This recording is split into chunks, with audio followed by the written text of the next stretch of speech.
अभी ताज़ी घटना बाराबंकी की आ रही है कि वहाँ पे जो एससी समाज के टीचर हैं, जो कोरी समाज से आते हैं, उनका रजिस्टर अलग कर दिया गया है साइन करने के लिए।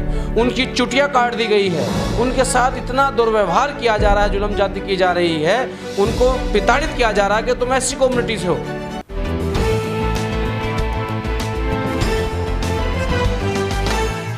देश में अमृतकाल मनाया जा रहा है, लेकिन दलितों के साथ जो है अत्याचार की घटनाएं नहीं रुक रही हैं, और स्पेशली उत्तर प्रदेश में, राजस्थान में सबसे बुरी हालत है। देखिए, ये तो बड़े दुर्भाग्य की बात है। मैं लगातार कहता रहा हूँ, जिस देश में जातिवाद अंतिम चरम पर हो, और ख़ास करके जिस समाज के साथ जुल्म जाति अत्याचार किया जाता हो, उस समाज के नेता मौन बने बैठे हों, तो अत्याचार तो होने लाजमी है। और उनकी सबकी जिम्मेदारी, मैं बार बार कहता रहा हूँ, जो समाज के नेता हैं, जो आबादी के हिसाब से इतनी बड़ी संख्या में है, राजनीति आरक्षण जो बाबा साहब ने दिया उसके हिसाब से राजनीति में इतने ज़्यादा हैं संख्या बल में, कि जब चाहे किसी भी स्टेट की या केंद्र की सरकार को हिला सकते हैं। लेकिन अगर वो अपने आप को नहीं पहचान पा रहे हैं, अपने समाज में शोषण हो रहे हैं, उनको जो है नहीं रोक पा रहे हैं, तो उनकी राजनीति करना जो है शर्म के डूब के मरने वाली बात है। आप लोग ताली बजाने के लिए थोड़ा पैदा हुए हैं।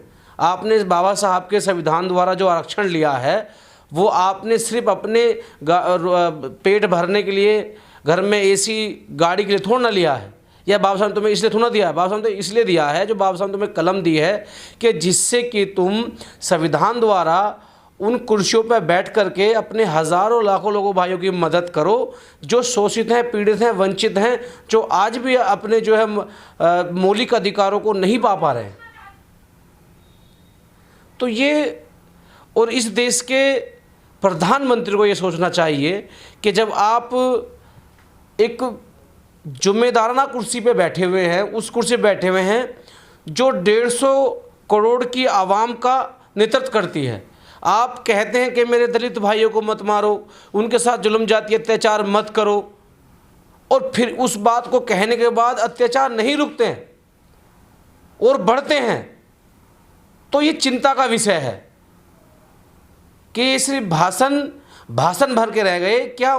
सरकारों ने, पुलिस ने, सरकारी विभागों ने उन पे अमल किया?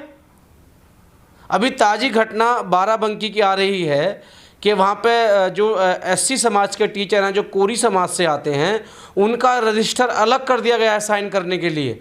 उनकी चुटिया काट दी गई है, उनके साथ इतना दुर्व्यवहार किया जा रहा है, जुल्म जाति की जा रही है, उनको प्रताड़ित किया जा रहा है कि तुम एससी कम्युनिटी से हो।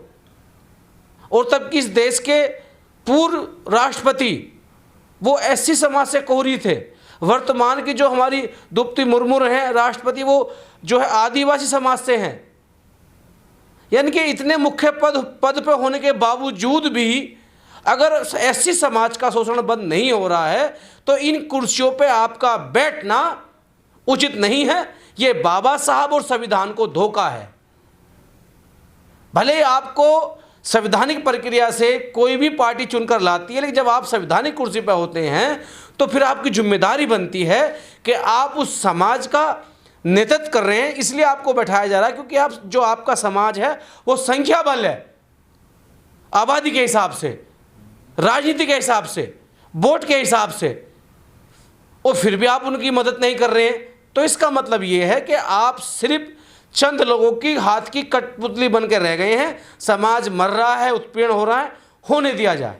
लेकिन जो शिक्षक होता है वो समाज को नई दिशा दिखाता है, समाज को आगे बढ़ाता है। यदि उसके साथ में ऐसी जातीय आधार पर घटनाएं होंगी तो समाज किस दिशा में जाएगा हमारा? देखिए, ये लोग समझे ना इस चीज़ को।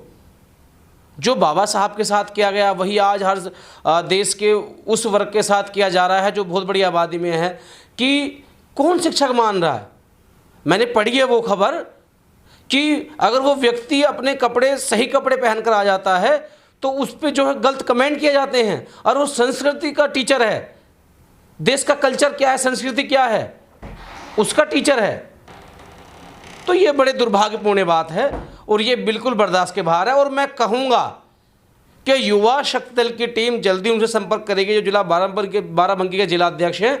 लेकिन जो बाबा साहब संविधान द्वारा किसी भी सरकारी संस्था में हमारी जो है SC ST की विंग होती है, वो टीचरों की विंग इकट्ठा होकर के उस पीड़ित की मदद करें। और साथ ही साथ जो मेरा कोरी समाज है, जो ऐसे समाज में आता है, वो अपने आप को पहचाने। चुनाव के टाइम पे ये वही नेता, वही उनके समाज के लोग आपको हिंदू बना लेते हैं, और जब आपका शोषण उत्पीड़न किया जाता है तो आपको डिवाइड कर दिया जाता है। रामनाथ कोविंद जी को इस पर एक्शन लेना चाहिए। हालांकि मुझे उम्मीद नहीं है, उनको खुद में जो है उधर साउथ की तरफ मंदिर से बाहर कर दिया गया था। लेकिन रवि साहब, ये जो शैक्षणिक संस्थान होते हैं, यहाँ जातिवाद की घटनाएं बहुत ज़्यादा बढ़ गई हैं, उत्तर प्रदेश और राजस्थान में स्पेशली। आखिर ये जो है बदलाव क्यों नहीं हो रहा है देश में, समाज में? देखिए, बदलाव ना होने का कारण यही है कि इस कौम को मार्शल बनना पड़ेगा, इनको जवाब देना पड़ेगा। चंद मुट्ठी भर लोग वो अपने कम्युनिटी के लिए मरने मारने पर उतारू रहते हैं, लेकिन हमारे समाज के लोग वो संविधान का हवाला देते हैं, बाबा साहब की बात करते हैं, वो अच्छी बात है। लेकिन ये तो गौतम बुद्ध ने भी कहा है कि जब परिस्थिति इतनी भयानक हो जाए, परिस्थिति के हिसाब से निर्णय लेने चाहिए। सरकार वहाँ काम नहीं कर रही, मुकदमा दर्ज हो नहीं रहा, टीचर परेशान है, उसकी चुटिया काट दी जाती है, उसको प्रताड़ित किया जाता है, तो कहाँ है वो सरकारी मशीनरी, पुलिस विभाग, SC ST आयोग, चाहे वो केंद्र का हो, प्रदेश का हो? अभी तक क्यों जो है उस DM को तलब नहीं किया गया? अभी तक जो वहाँ का जो SDM है उससे जवाब क्यों नहीं लिया गया? जो शिक्षा मंत्री हैं वो उन्होंने जवाब क्यों नहीं लिया? क्योंकि वो ऐसी कम्युनिटी का है। अगर किसी अदर समाज का होता और अगर ये घटना कोई ऐसी समाज का व्यक्ति कर देता तो उसके घरों में ये लोग आग लगा देते, हत्या कर देते। उत्तर प्रदेश के ही जो है पीलीभीत में एक और नया मामला प्रकाश में आ गया है। एक ऐसी छात्रा के साथ में गैंगरेप किया गया है, उसको जिंदा जला दिया गया है, जबकि नवरात्रों में हमारे जो नेता हैं, मंत्री हैं, वो उनके कन्या पूजन में पैर पूजते हैं, लेकिन ऐसी घटनाओं पे वे खुलकर सामने क्यों नहीं आते हैं? देखिए, मैं बार बार कह रहा हूँ कि जो पीलीभीत की घटना है, जिसे एक हमारे समाज की बहन को जो है जलाकर रेप करके उसकी हत्या करके मार दिया गया, ठीक है, वो अपनी ज़िंदगी, मतलब मेरा ज़िंदगी मौत से लड़ रही है। हमें इस बाबा साहब करे कि वो लड़की ज़िंदगी मौत से जो है वो मौत कर को हरा करके वापस लौटे, लेकिन हालात ऐसे कर दिए गए हैं कि वो बेचारी मौत से लड़ रही है। और वहीं जब वोट लेने की बात आती है तो देश के प्रधानमंत्री और ख़ास करके हमारे जो प्रदेश उत्तर प्रदेश के मंत्री हैं, दलितों घर खाना खाते हैं, जाते हैं, उठते हैं, बैठते हैं, यहाँ तक कि झाड़ू मारते हैं, सफाई करते हैं, सीवर में उतर जाते हैं। और नौरतों के टाइम पर के मैं ये तो नहीं कहूँगा कि सेकुलर देश है कि उसी कन्या को पैर छूते हैं। आज वो कन्या क्या देवी का रूप नहीं है? क्या उस देवी का बलात्कार नहीं किया गया? ये सोचना, चिंता करने का विषय है।